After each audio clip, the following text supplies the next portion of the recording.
Hürmetli vatandaş, bugünkü leksiyalarımızı başlayımız. Leksiyada Sıdıqacı Rozi, Washington'dan sözleyimiz. Bugünkü islaq 2025 yıl 2. ayının 21. gün heptigi cüme vatandaş. Bugünkü vaziyetimizden eysaq, yanala Ukrayna meselesi, onundan keyin avval şunundan burun deyli. Amerika Qo'shma Shtatlar Davlat Mahkamasining organ beti, yoki tor betida e'lon qilingan yoki tor bet yangilangandan keyin qo'shilgan yangi mazmun birinchi Tayvan mustaqillik jakarlasa qo'llamaslik degan bu bayon iborining ilib tashlanishi, ikkinchisi Jumhur Xalq Jumhuriyati degan atalmış deyildi. Bu devlet namını amaldan qoldirib, onu Jungo deb atağanlığı doğrusudur haberler. Hazır torbetdirde. Kayni-kaynidan ilan kılınıp, münazır muhakeme kılışıp, bazı obzorchiqtaylar bundan ümitsizlenip, mesela Amerikadan ağırıp rencip degandek. Mesela bununla obzorchi Janlinning nazari, ondan konu obzorchilardan birisi Li Yiping degan kishilar bugun Amerikadan rencib fikr bayon qildi. Qarab baksanız başdan axir kichik balining xo'ylanishidek bir gap. Hozir bu siyosatning tagi mohiyat e'tibori bilan qaysi tarafga ketyapti? Agar sen demokrat bo'lsang, Jungo Kompartiyasining bu dunyoda halok bo'lishini xohlaydigan bo'lsang, sen her qanday siyosat, mesela Amerika Qo'shma Shtatlarining navbatdagi prezidenti Donald Trump hukumatining siyosatlariga yaqindan va yiroqdan diqqat qilib, chunqur tahlil qilsang, ishning taktiga yetalaysan. Xitoy demokrat obzorchilari. Ben ularga shunchalik aytdim, vatandosh. Endi hozir bu yerda bir masala sizlar bilan muhokama qiladigan Tönügün ben sözlügen sözümde muradımga yettim dedim. 70 yıldım bir iki. Faaliyetlerim ben ahire. Muşu gepni anladım, muradımga yettim dedim vatandaşım. Bunun sebebi mesela Jumhur Xalq Jumhuriyati deb ataş bilen Jungo deb ataşning o'rtasida zada qandaq farq bor. Qandaq chunqur ma'noliq farq bor vatandosh. Hozir Xitoy obzorchilardan masalan tunki Shitov o'zini qochiryapti. Nemishqa bu yerda Jumhur Xalq Jumhuriyati degan ism o'chirildi. Nemishqa uning o'rniga Jungo degan ism qo'yildi. Ularning o'zaki tahlil qilishi boshqa nuqtada. Siz bilan biz buni yana boshqa nuqtadan tahlil qilamiz vatandoshim. Siz şuna sizin isinizde bolsam, birinci, 1911 yılı kurulan demokratik devlet o vaxtıda Xitayning özünün atışı boyunca, ben Xitayda demokratik devlet buludu dese bunun işenmeyime vatandaşım. Tayvan'ın işi bu başka iş. Ona 80% Amerika'nın küçüğüyle bulavatkan iş Tayvan'daki demokratik hareket degen gap. Nima uchun bu yerda Jumhur Xalq Jumhuriyati va Jungo degan ism bo'ladi? Onda yana nemishqa 1911-yili Jungoda qurilgan yana bir hukumat nemishqa o'zining davlat ismini Jumhur Mingo deb qo'yib oldi.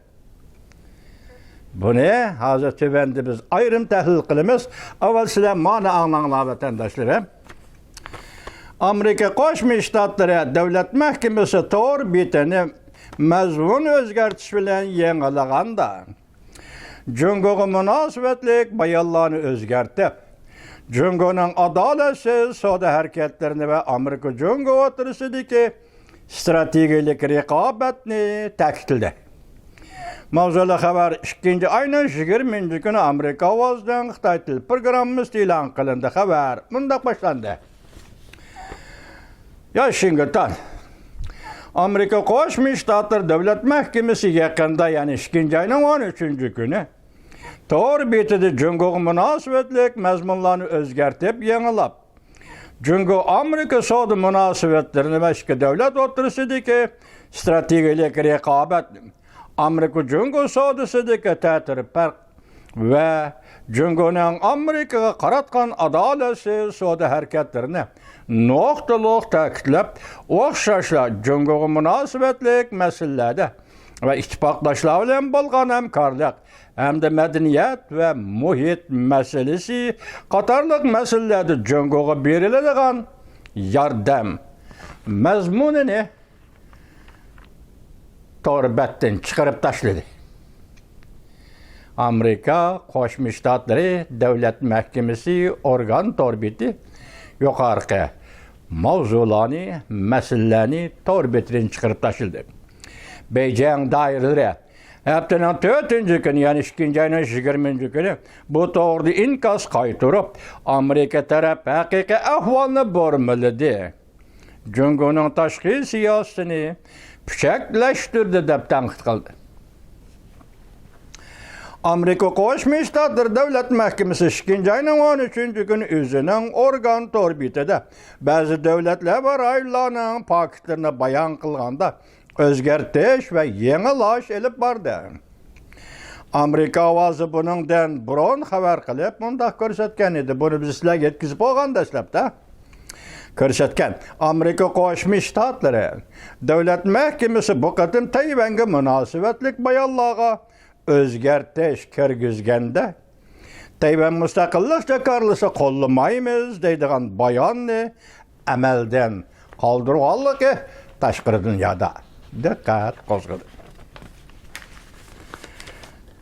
Amerika Qo'shma Shtatlari organ torbiti, ya'ni Davlat Mahkamasi organ torbiti Tayvan mustaqillik jakarlisi qo'llamaymiz degan bayonni amaldan qoldirgandan boshqa Amerika Qo'shma Shtatlari Davlat Mudofaa Ministerligi bilan Tayvanning fan texnika va uzak tadqiqoti jihatlarida hamkorlashadiganligini alohida tilga oldi.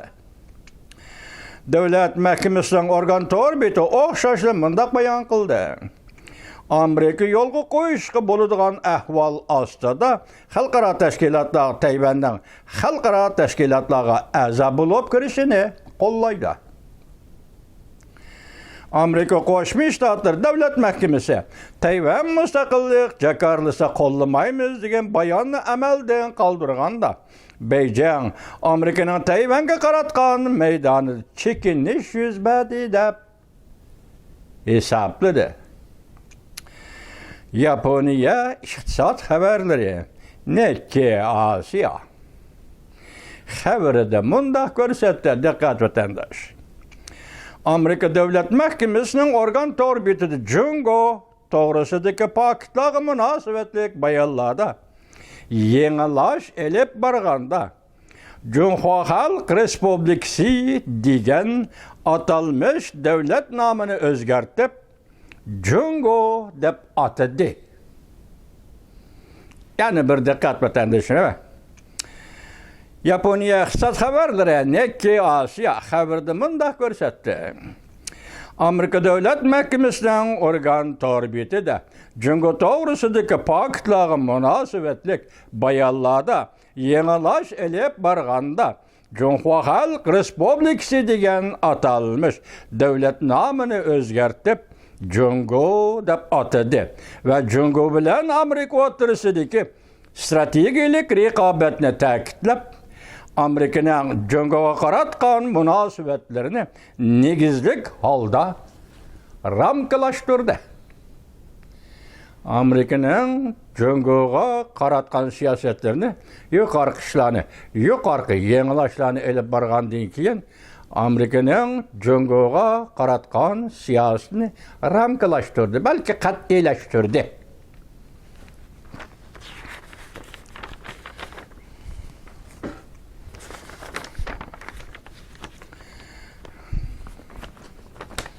Yana bir xabar vatandoshi. Amerika Qo'shma Shtatlari prezidenti Donald Trump tayinlagan Rossiya-Ukraina urushi bo'yicha alayda elchi Kate Kellogg Ukraina prezidenti Zelenskiy bilan Kiyev shahrida ko'rishdi. Mavzuli xabar 2-ayning 21-kuni Amerika ovozining Xitoy tili programmasi e'lon qilindi. Xabar bunday boshlandi. Amerika'nın Ukrayna işleri alayda elçisi Kate Kellogg, 2 ayının 20. günü Perşembe Ukrayna prezidenti Zelenskiy bilen Kiyev şehrinde görüştü. Lekin hazırlıklı olan Ukrayna bilen Amerika münasebetini mütedilleştiriş doğrusunda neme hizmetler işlegenligi doğrusunda bir haber yetip gelmedi. Bundan buran Amerika Qo'shma Shtatlari prezidenti Donald Trump Zelenskiy bilan mushahapda ichida Rossiyani Ukraina qaratgan 3 yillik urushi to'g'risida o'zaro qarshi tarafni ayblash yuz bergan edi. Alayda elchi Ukraina poytaxti Kiyevga yetib kelganda mundaq ko'rsatdi. Bu yerga prezident Zelenskiyning so'zini anglash uchun keldim. Bundan buran Ukrayna amaldori Ukrayna mushahapda Amerika Rossiya Federatsiyasi yuqori darajalik amaldorlari Saudiya Arabistonda suhbat o'tkazganda Ukrainani suhbatning sirtida qoldirganligidan norozi bo'lishgan edi. Bu uchrashuv Rossiya Ukraina urushini oyoqlashtiradigan suhbatning asosini yaratgan edi.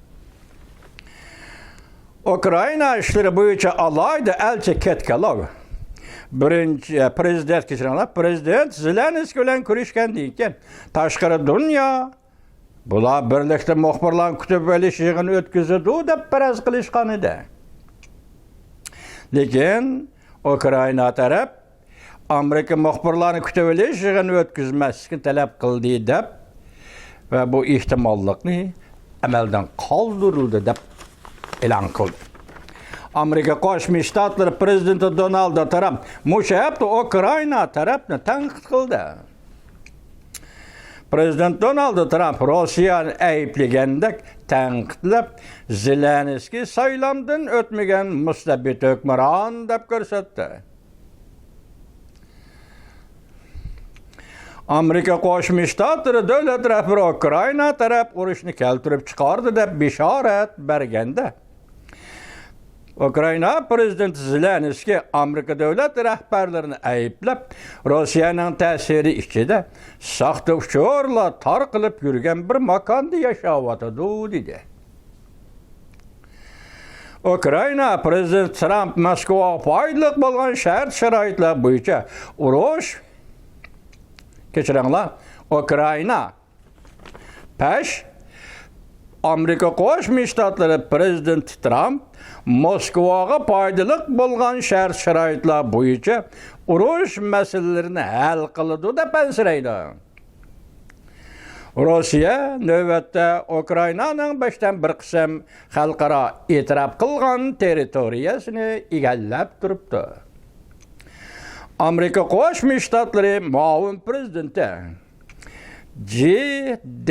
Vance Payshanba kuni Washington shahri sirtida konservativ faoliyatchilarning yig'ilishida nutq so'zlaganda mundaq ko'rsatdi. Prezident Donald Trump Ukrainada yuz berayotgan o'lim, yetimning to'xtab qolishini umid qiladi. Tinchlik Amerika xalqining manfaatiga uyg'un. Muavin prezident Vance mundaq ko'rsatdi. Riyodda o'tkazilgan suhbatdan keyin biz tinchlikning sohiliga chiqib keldik. Bu masalan Ukrainaga munosabatlik masala vatandoshlar. Buningda Amerika Qo'shma Shtatlari prezidentining Ukraina prezidenti Zelenskiyni qanday tanqid qilganligi asosan markaz qilingan. Endi yana bir xabar vatandosh. Jiddiy oshkorlash. Prezident Donald Trump xususiy bir so'rinda Jungo Kompartiyasining so'zlarini anglash quloqni bezor qiladi. Dedi mavzuli xabar 1-ayning va 2-ayning 21-kuni Vanbi torbetida e'lon qilindi. Bunimiz bir abzas xulosasiga diqqat qiling. Xabar mundaq boshlandi. Prezident Donald Trump bir oy vaqt ichida nurg'unlagan xizmatlarni ishladi. balki yep-yangi qiyofetlik bir Amerika, bir davlatni dunyo xalqi oldida hozir qildi. Bir necha kundan beri Prezident Donald Trump ikki turli cho'ng ish qildi. Uning biri Rossiya-Ukraina urushini to'xtatib, buning uchun Amerika va Rossiya Federatsiyasi vakillari umiga Saudiya Arabistonining Riyod shahrida qattiq diqqat qo'zg'agan suhbat o'tkazdi. Prezident Donald Trump yana shu oyning oxirigacha Prezident Vladimir Putin bilan ko'rishaman deb bishorat berdi. Bugun 21 ya da 6-7 kun qoldi shu oyning oxirigacha Amerika Qo'shma Shtatlari Prezident Donald Trump Rossiya Federatsiyasi Prezidenti Vladimir Putin bilan ko'rishaman dedi va bishorat berdi. Amerika Rossiya Jungo Kompartiyasining suhbatga qatnashishini nazardan saqit qildi. Amerika ham Rossiya Federatsiyasi ham Jungo Kompartiyasining mushundaq suhbatga qatnashishini nazardan saqit qildi. Beijingning ko'ngli bearam bo'ldi. Xi Jinping doiralari borgan sari ansirashga boshladi. Prezident Donald Trump Rossiya va Ukraina urushini oxirlashtirish uchun Prezident Vladimir Putinga zaytun shahini planlatdi. Prezident Donald Trumpning urushni oxirlashtirish, Ukraina Rossiya urushini oxirlashtirish. Shuning uchun Prezident Vladimir Putinga zaytun shahini planlatdi. Balki Amerika Rossiya yarışıp, ittifaqlashib, Jungoni yetim qoldirishi mumkin deb ansirashga boshladi. Jungnanxay. Ikkinchi, Prezident Trump bu yaqinda ishlagan xizmat ikkinchi. Amerika Qo'shma Shtatlari Davlat Mahkamasi yaqinda 2-oyning 13-kuni organ torbitini yangilaganda Tayvan to'g'risidagi paketlar bayonida aslediki Tayvan mustaqillik jakarlasa qo'llamaymiz degan so'z bayonini amaldan qoldirdi. O'zgartirilgandan keyingi organ torbiti Amerika Jungo munosabatini qisqacha tushuntirganda söz iboralar o'tmishdagiga selishtirganda shuncha qattiq bo'ldi. Va bunda ko'rsatildi. Jungo Kompartiyasi xalqaro tashkilotlarni va o'lchamlik belgilangan organlarni boshqarmoqchi va yoki bu organlarni og'dirmoqchi bo'lyapti. Jungo Kompartiyasining nishoni butun yer shar ilgari surmoqchi bo'lyapti. Amerikada yuz bergan bu tiplik zo'r darajalik maydon o'zgarishi Jungo Kompartiya hukumatining noroziligini qo'zg'adi. Ishki til, xarakterlik ishki xizmat Jungoga berilgan xarakter desangiz bo'ladi. Xalqaro tashkilotlarni o'zgartmoqchi bo'lyapti, o'zining nishonini butun yer sharda yo'lga qo'ymoqchi bo'lyapti, dedi Amerika Qo'shma Shtatlari Davlat Mahkamasi vaqtim torbatlarini yangilaganda. CNN Amerikada simliq televiziya 2-oyning 20-kuni xabar qilib bunda ko'rsatdi. Jungo Kompartiyasi bir necha hafta burun Prezident Trumpning Ukraina tirishchanligi jarayonida halqilla rol o'ynashni o'ylagan edi Jungo Kompartiyasi. Bu Beijing uchun aytganda bir muhim destek bo'lib qoladi. Lekin bugun Jungo Kompartiyasi ham Rossiyaning do'sti sifatida bu suhbatga, Riyod suhbatiga qatnasha olmadi, ham butun yer shariga ta'siri bor bir sado chiqara olmadi. Yoki butun yer shariga ta'sir ko'rsatadigan bir jumla so'zmi qila olmadi Jungo Kompartiyasi. Riyodda suhbat o'tkazilayotganda. Lekin Jungo bilan Rossiya o'rtasidagi balki Amerika Qo'shma Shtatlari tarafi munosabat Jungo bilan Rossiya o'rtasidagi munosabat balki Amerika Qo'shma Shtatlari tarafidan buzib etildi. Rossiya bilan Jungo bir-biridan gumonlanishga boshlasa, Xi Jinping Rossiya Jungo ittifoqdoshligi mustahkam emas deb hisoblaydi. Qaraganda Rossiya hozir Washingtonga allaqachon yaqinlashdi.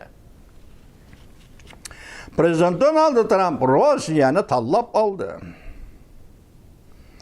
Bunda tanlab elish ikki tarafdan chelishishdan saqlanish edi. İki taraflab chelishish yoki kurash qilishdan saqlanish edi. Kuchni markazlashtirib, dunyo tartibining eng xatarlik buzg'unchi kuchi Jungo Kompartiyasiga qanday taqobil turish masalasi edi. Bundan keyin Rossiya bilan Amerika yarashgan, ittifoqlashgan hamon Jungo Kompartiyasiga yetib keladigan siyosiy oqibatning nima bo'ladiganligi hammamizga ayon bo'lgan bir haqiqatdir.